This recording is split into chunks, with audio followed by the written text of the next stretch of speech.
Welcome back, my friends, to the sweet spot where IT leaders share the insight with other leaders and others that want to lead. My name is Carlos Vargas, and as in every week, I have my two co-hosts, Howard Houghton and Paul Lewis. Hey there. How you doing, guys? So I think we have to have had more than 100 episodes, right? Yep. Didn't you do a count? What was your count? Yeah, I think that is close to 100, I think. Nice. More. So after doing that 100 times and doing it the same way every time, how was it last week? As in every week? This is not like every week. No, that was funny. We practiced on it. I was like, hey, wait.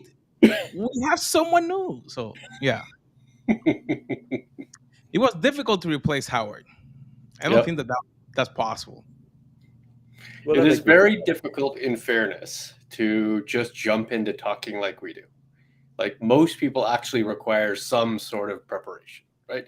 Tell me what the questions are or the general topic. We gave Gowrie, our special guest last week, like 30 minutes. she jumped right in. She actually did very well for not having any of that background, or probably didn't watch a whole bunch of Sweet Spots to appreciate our actual interaction. So it was impressive for the 30 minutes she got, but I firmly believe that it is very difficult to do what we do. Yeah, I'm still a little under the weather.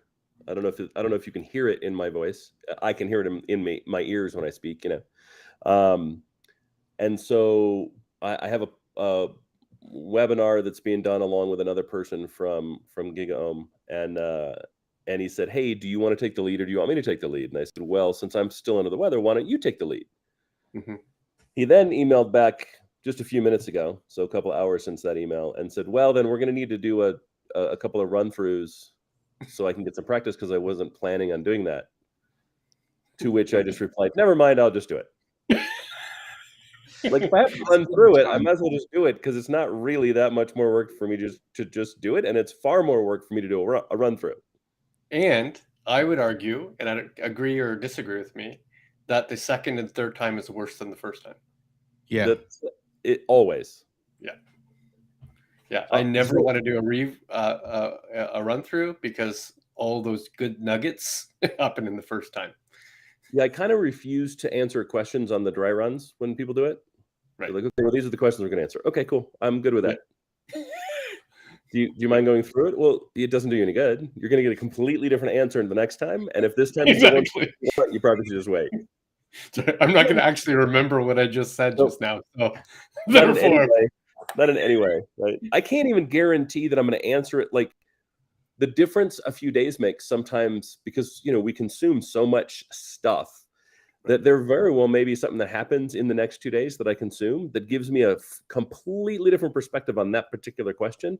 And I'm not saying that as a theoretical, that has actually happened, where they're like, wait, but when you answered that question 2 days ago, yeah, but in the last 2 days, this is what's come up, right? And it has fundamentally changed how I would think about this particular nuance of that question, forcing me to answer it this way.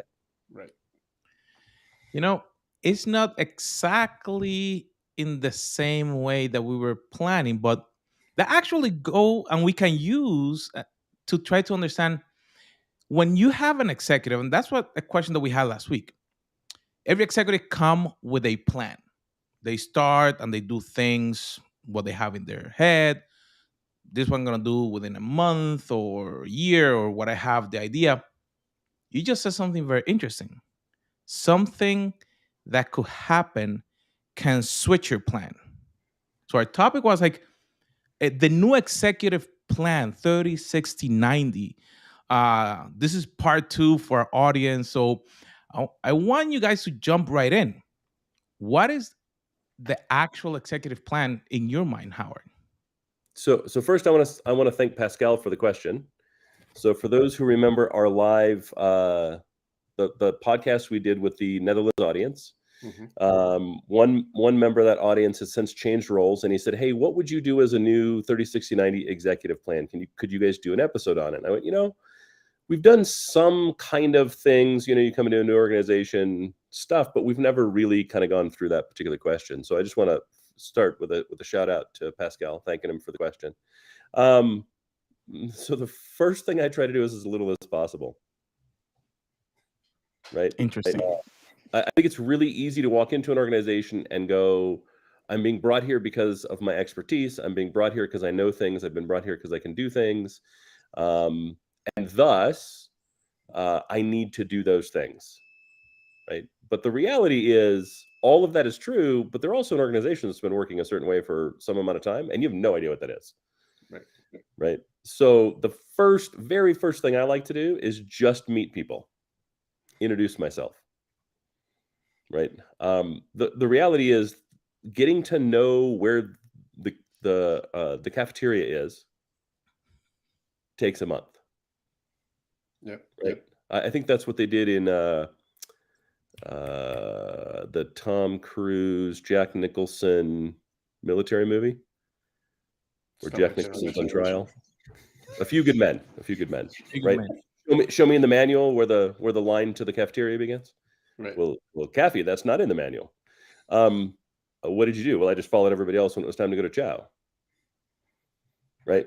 It's kind of like you need to take some time and do that. And that should really be the very first thing that you do. And make a ton of notes. Just turn it all on listen mode and make a ton of notes. Right. Okay. So we've gone through kind of that. Right. Then you need to determine, do you have the right team?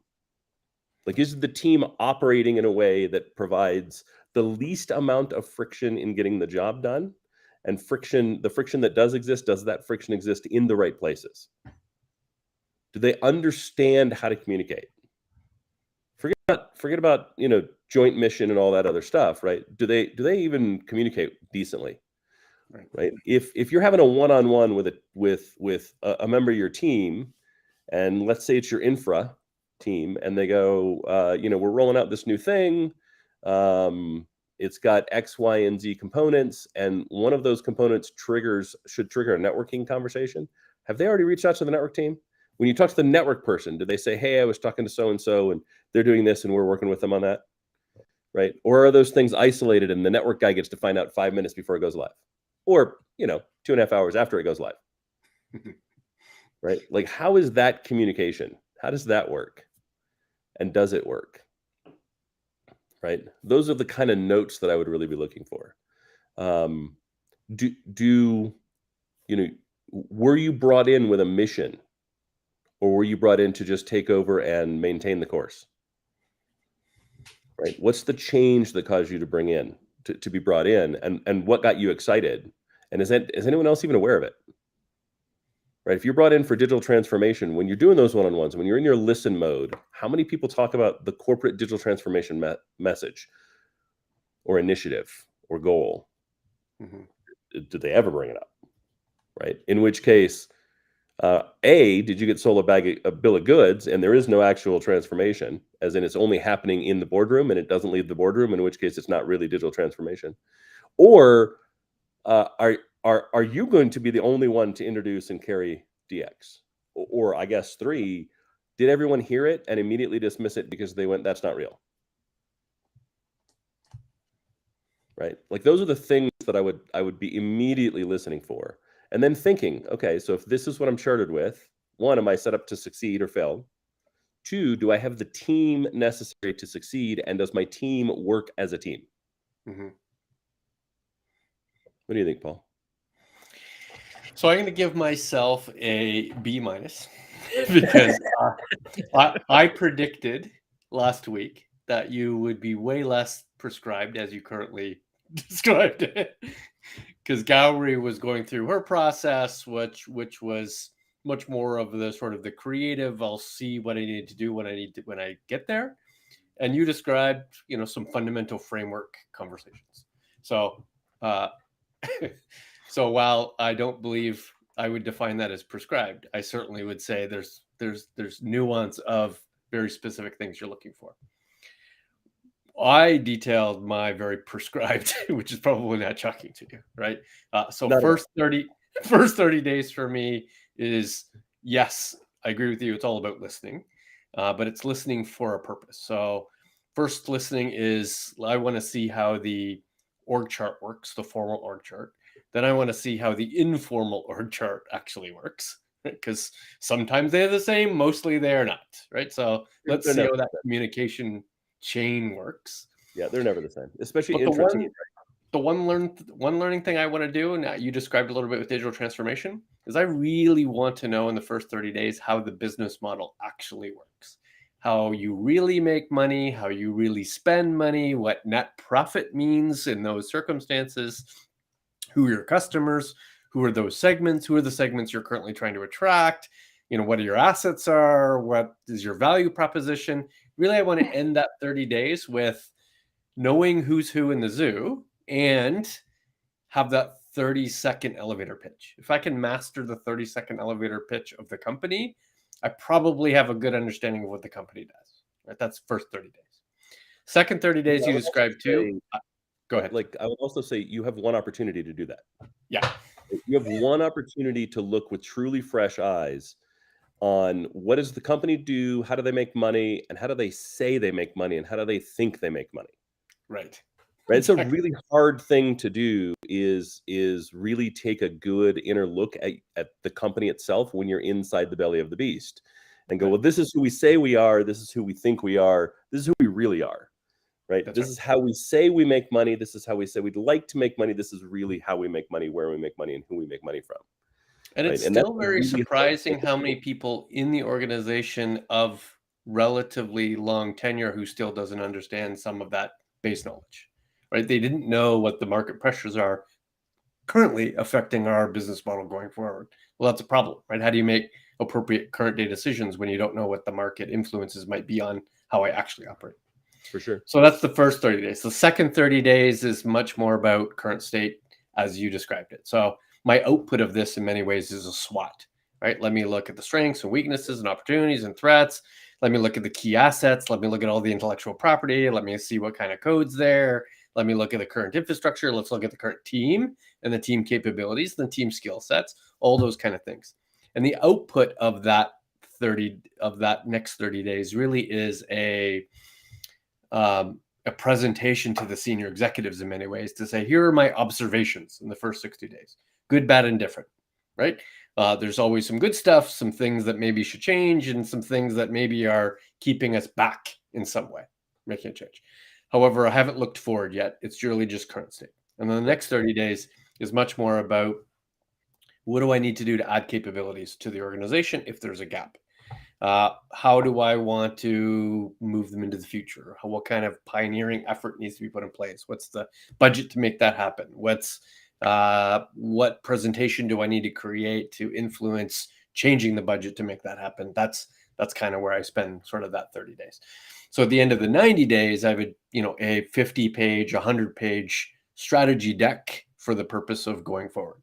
And that's a living document, as you know. I keep that one document as something that encourages us to move forward, so on and so forth. Yeah. So the only reason that I would move I would flip the first 30 and the second 30 is your second 30 is where I put all the team stuff for you. For me, it's the very first. The very first thing I want to do is make the team feel like I'm here and I'm here for them. So it's why the very first thing I do is that. I would much prefer if the reality is it's very blended, right? But I'd much prefer the output of the first 30 is my team understands that their leader is there for them, that their leader has some clue what the hell is going on, and is happy and willing to listen, and that they come first. The second 30, very much, who are we, what do we do as a company, right? That's fair. And I think the distinct difference between what I'm saying, what you're saying, is the distinct difference between the CIO and the CTO. I agree with you 100%. If I was a CIO, I'd absolutely have to do that because they're looking for guidance because I might have replaced another CIO. But as a CTO, you have both the engineering side of half of what you do and then the external marketing, sales, evangelism side, which means mastering the elevator pitch becomes a fundamentally important thing because you might have a media interview next week, right? Sure. It very much depends on the role, right? To your point, right? It's also, greenfield, bluefield, or greenfield, brownfield. Right. Are you replacing an existing role? In which case, I think, kind of to your point, right? Immediately start by assuring the team that you're there, of who you are, what you are, why you are, and that you see them as valuable. I left a role recently, as everyone knows, and the guy who took over for me didn't talk to his team for 2 weeks. Started, Didn't talk to a single one of them. He would not let them on his calendar. Wow. For 2 weeks. That's weird. Yeah. Really? Yeah. So that also might play into why that was very top of mind, right? But so what I want is at like the 45-day mark to the 60-day mark, I want my SWOT to be my output. Right? No two ways about it. At the 90-day mark, I really want the straw man of my VSIM, my vision, strategy, execution, and measurement to be my, like, I want to have the first version of that done, right? To really show, like, to give people something that they should be doing. And the first version of your SWOT, which is strengths, weaknesses, opportunities, and threats. Thank you. Concentrate on the S and the W mostly. Right? The OT is fine, but the SW should be really where you spend most of your time for that first version. And then share it with the team. The team should see it before anyone else. Absolutely. No one should be surprised by the SWOT. No one should be surprised by the VSIM. And if you do your VSIM by yourself, you're a fool. Right. Like, that should be something you do as a team. It's cool. You might take the first version of it and go, hey guys, here's a VSIM. Don't be shocked if they haven't seen it. And you might go, hey, I just kind of threw together the basics for a straw man. I want to work with you and talk about this. This will be our first workshop we do together as a team. It's okay to go in with some ideas. It's not okay to go, here's your SWOT, and here's your VSIM, and this is what I expect you to execute against for the next 12 to 18 months. Right. Last week we talked dimensional nuance, and I wondered aloud, and maybe you can respond to this, is your first 30, 60, 90 different based on size of company? Is it different based on whether this company is 100 years old or 2 years old? Is it different based on size of team or size of budget? Yeah, I mean, it's different based on what my mission is. It's kind of to your point, right? Do I have an evangelism mission? Am I going to spend most of my time selling, like managing teams internally, or am I going to be spending most of my time selling across the organization? Right? What is my remit as an executive? And remember, this isn't just CXO, but all executives. Right. And so, yeah, your remit is going to have a huge play in who you meet, how much time you spend with them, how you decide to organize for action. Right? You may have a remit that is, hey, we've done this thing, we've now got massive change, it's not working, we've seen a downturn in the market, we're looking to do layoffs, which means your organization, your org chart, you might as well tear up the first day. Right? If I went into it knowing I was going to lose 10% of heads, okay, well, I don't have time. I don't have time at all. Right? And now what I really have to figure out is not who to let go. That's not going to be the first thing I figure out. First thing I try to figure out is, what does an operating model look like that makes sense, that does far more with far less? Because if they tell you going into it 10%, nah, that's round one, man. Right. You know what I mean? Because no one's going to listen if they said 30%. If they said 30%, you'd walk away.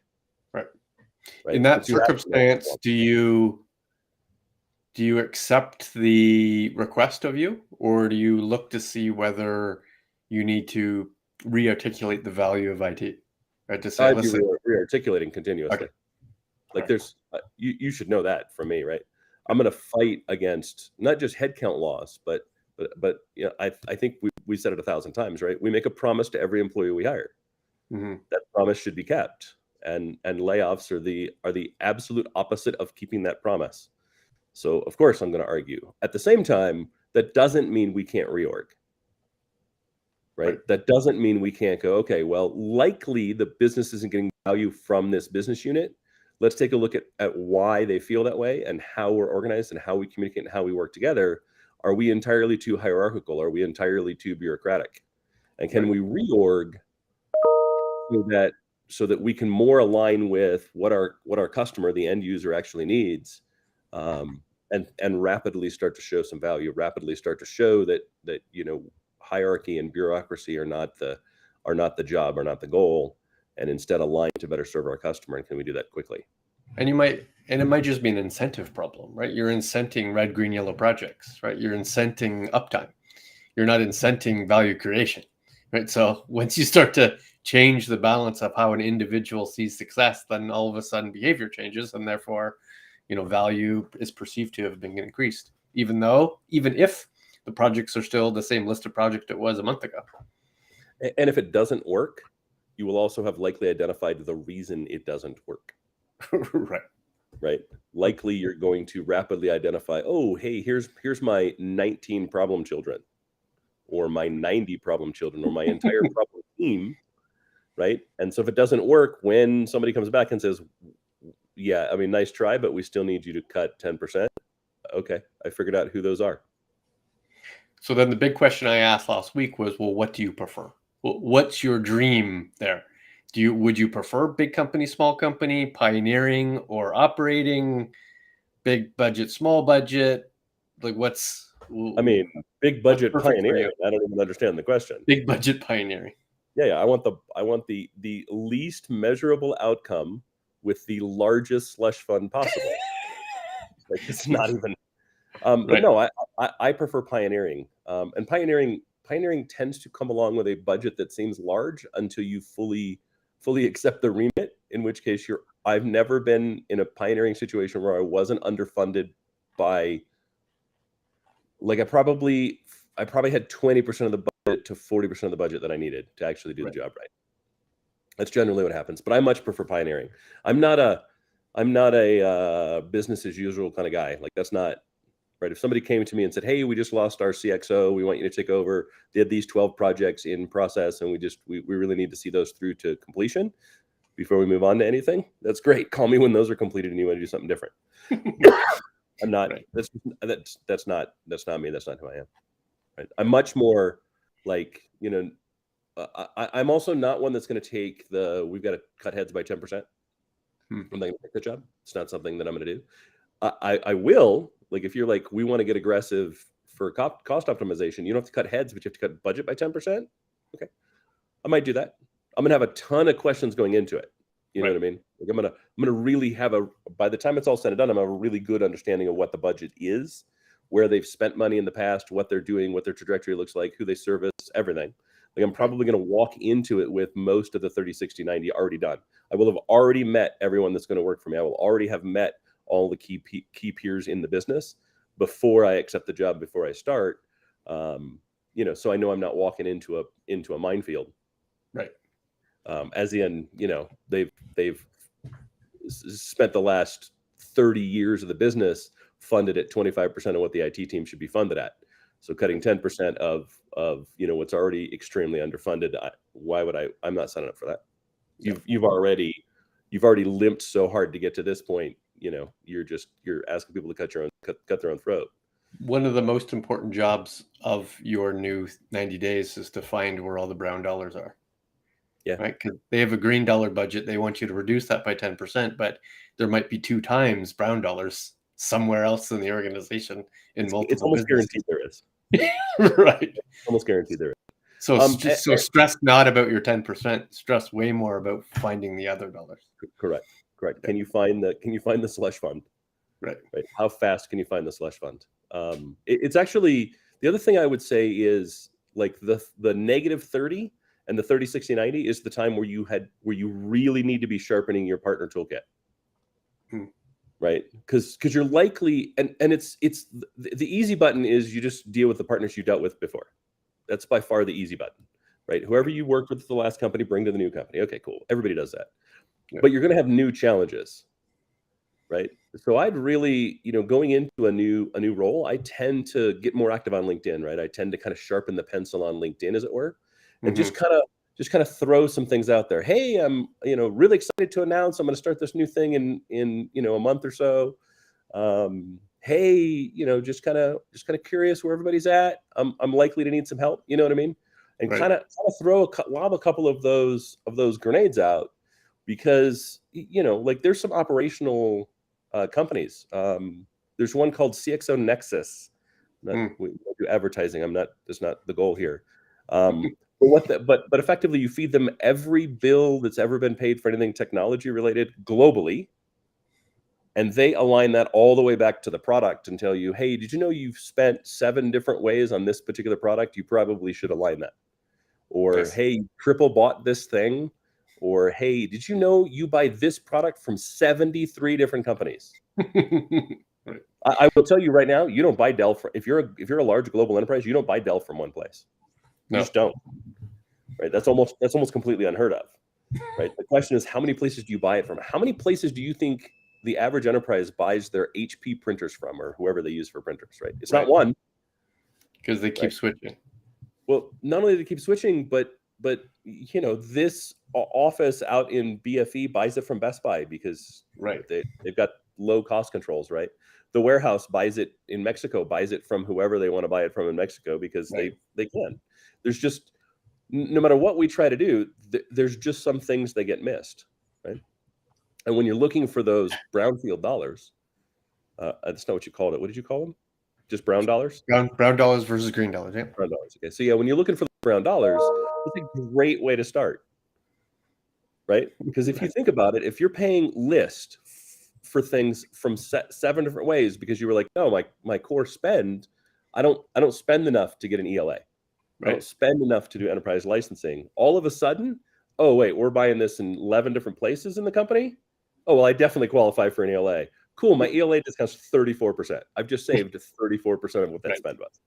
Yeah. You know what I mean? Like your ability to start leveraging that stuff and immediately turn around and go, okay, cool. Well, in order for me to do this, we're going to consolidate all tech spend.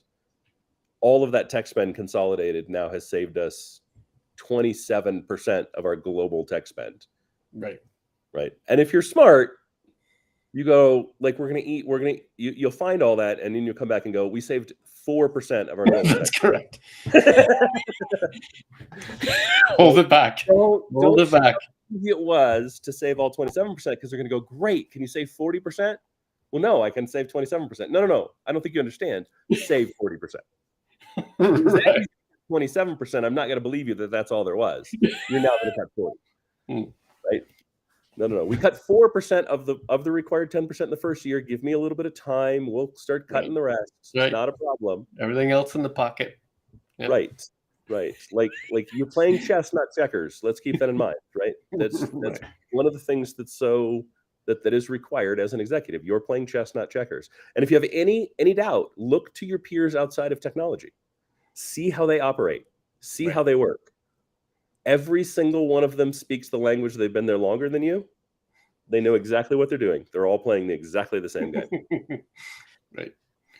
So last week, Paul, you define your team in a different way than Gary. So I know probably Howard's answer, but how do you define your team, Howard, as an executive?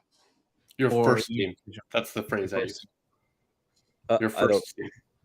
I don't know what you mean. Can you give me your definition, or is it going to give it away? Or just it will give it away, but I'll give it anyway. You agree or disagree? So, in fact, this was one of the conversations I have with senior directors who move to VP or move to the CIO. I always say the biggest difference between kind of middle management and executive is the biggest difference between who you perceive to be your first team. In a senior director type role, your first team is the people to which report to you. Right? It's because you're in charge of very short amount of KPIs and you need 50 people to deliver on that KPI. But as a VP, as an executive, your first team now becomes your peers because you're generally measured now by the organization, not by your particular department or capability. And therefore, my first team are everybody who I work with in order to deliver the joint KPIs for the organization itself. That effectively is the distinct difference between your first teams.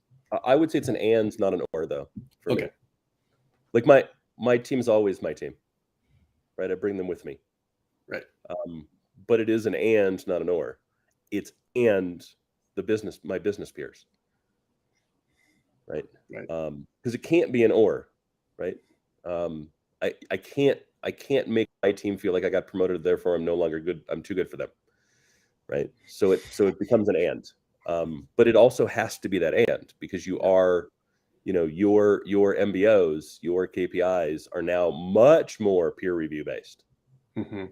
And your sphere of that contact, your sphere of influence there, and the expectation that goes along with it has also become exponentially larger as you move into an executive role, as you move into an executive seat. Right. It is not expected that that I communicate up and I communicate down, and that's how I communicate. right? It's up to someone else to communicate the larger outward picture. No. At this point, at a VP level, you're communicating out probably more than you're communicating down.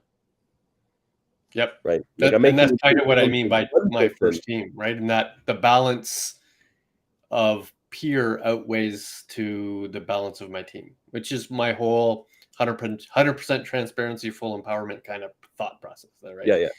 I have a team that reports to me, to which I now have effective expectations that they will deliver. And I don't plan to be any, I don't have any micro aspect to that because I'm spending 65 to 75% of my time helping my peers deliver on the corporate value, whatever that. Yeah, I would say promotion should be significantly easier than new role.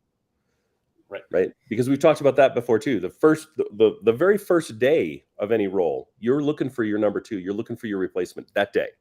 Right. You're not waiting until day 195 when you think, hey, maybe I'm on the promotion train. Very first day. So it should be really, really, really easy if you ever change roles. Okay, I'm out of here. I'm going to another company. Okay, well, what are we going to do? We're going to promote this guy.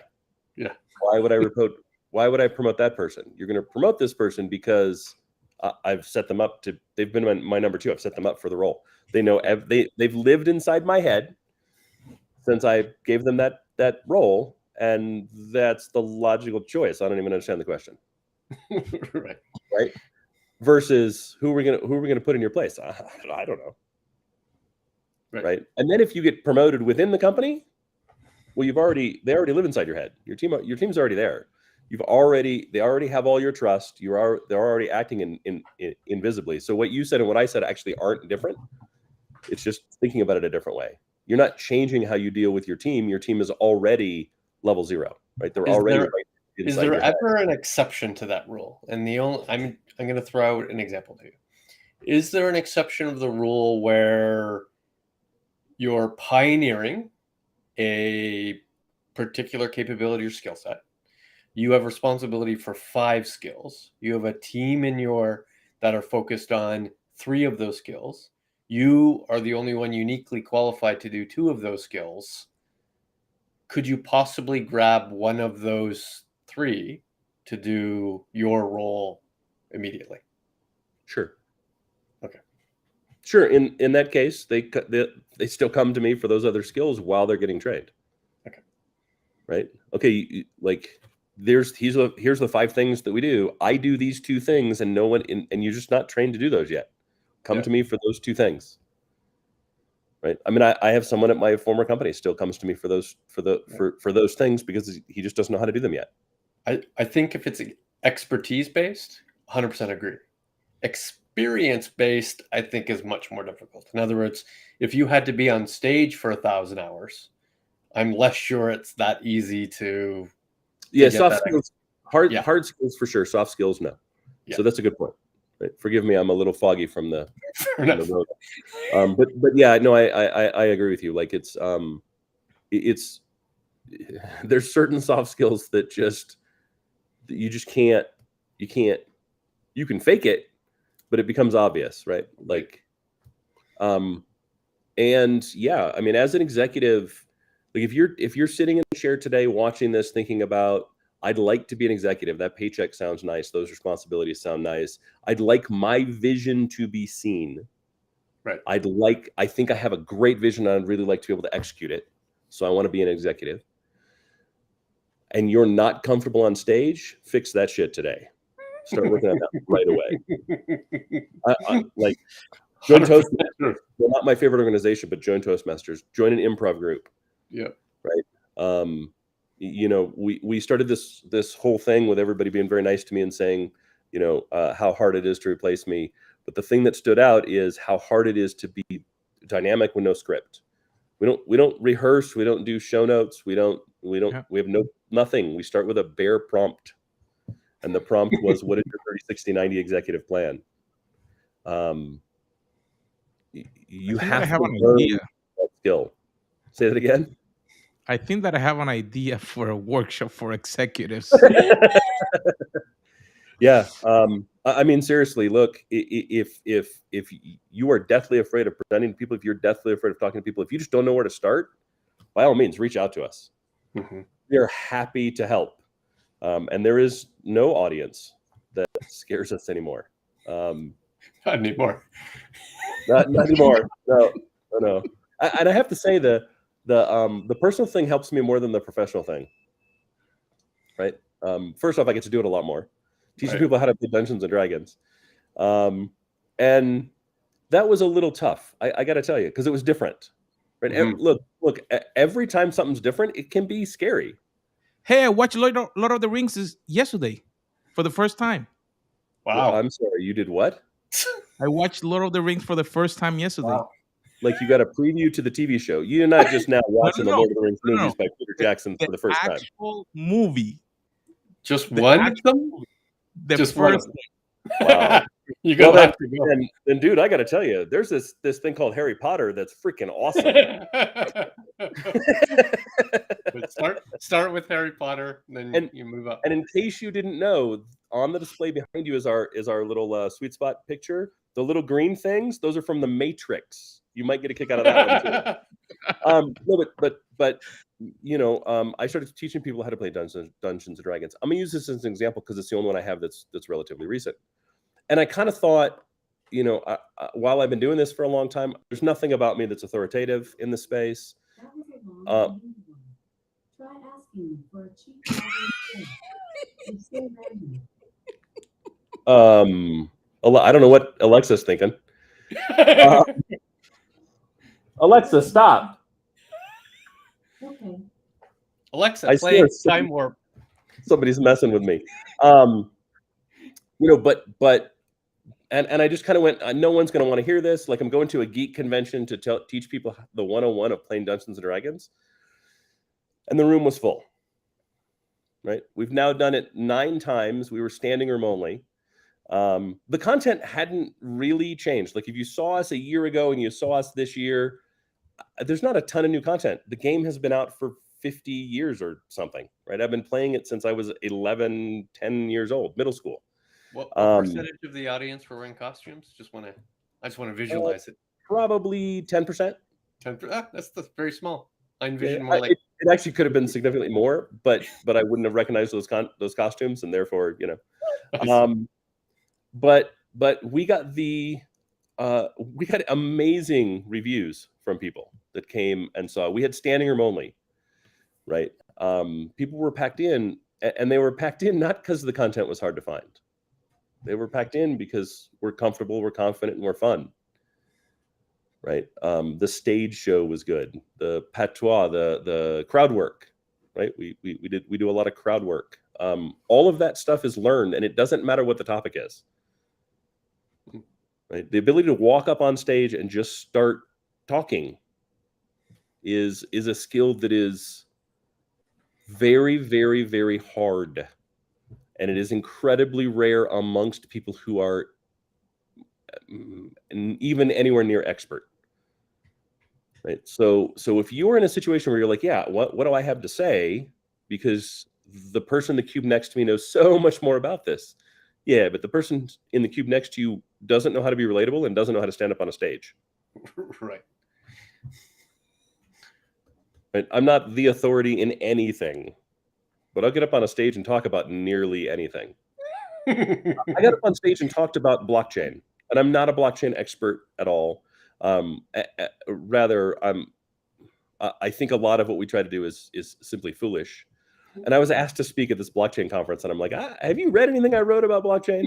Sorry. You're like, yeah, not really a fan. It's local. We'd really like you to speak. We know you speak. Are you okay speaking about it? Sure, but you're probably not going to like what I had to say. So I get up, and there's like 3 of us, right? So the first person goes, and they make their money on blockchain, and the second person goes, and they make their money on blockchain, and then I go, and I'm like, yeah, don't do any of those things. And they're like, what? Yeah, all those things are stupid.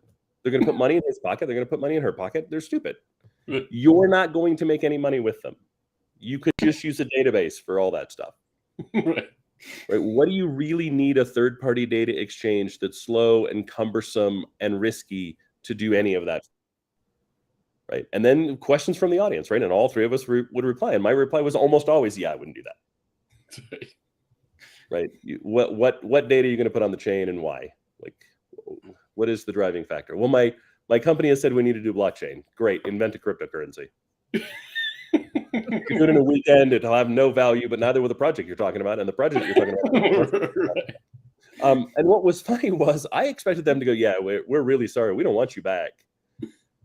They did the opposite. And they went, actually, people really loved what you had to say because everyone else was there because it was neat and shiny. And you were there going, come on, let's add a little practicality to this. Right. Right. So sometimes just your perspective is what people are paying for. They're paying for the fact that you went through this experience, that you had this experience, that you have a perspective. They're not paying because you are the worldwide expert at it. They can find that on a TED Talk. They can find that on YouTube. They can find that, don't worry about being the keynote speaker. Just worry about being a speaker. Right. Delivering a message. I feel like we got a little off topic there. That doesn't really fit it was a good conclusion. It's funny because last week when we started, it was let's try to get 30 minutes. This week we didn't say anything. It was like we're gonna go to see when we finish. We That's don't what know. happens when you skip a week. Howard has it all. It's all pent up. It's all pent up. That's what the problem is. So it was awesome to actually get the perspective because it's interesting to see as different executives look at it in different way. But a common theme is how to actually think about the people first and then the company and how to deliver that together. I think that was my conclusion. But definitely make sure that you take the time to listen to part one and then part two and share your comments. Take the time to probably sit down with your peers and say, hey, does this make sense? Are we doing some of the things that the guys are sharing? And then send us your feedback. So we will see you in our next episode.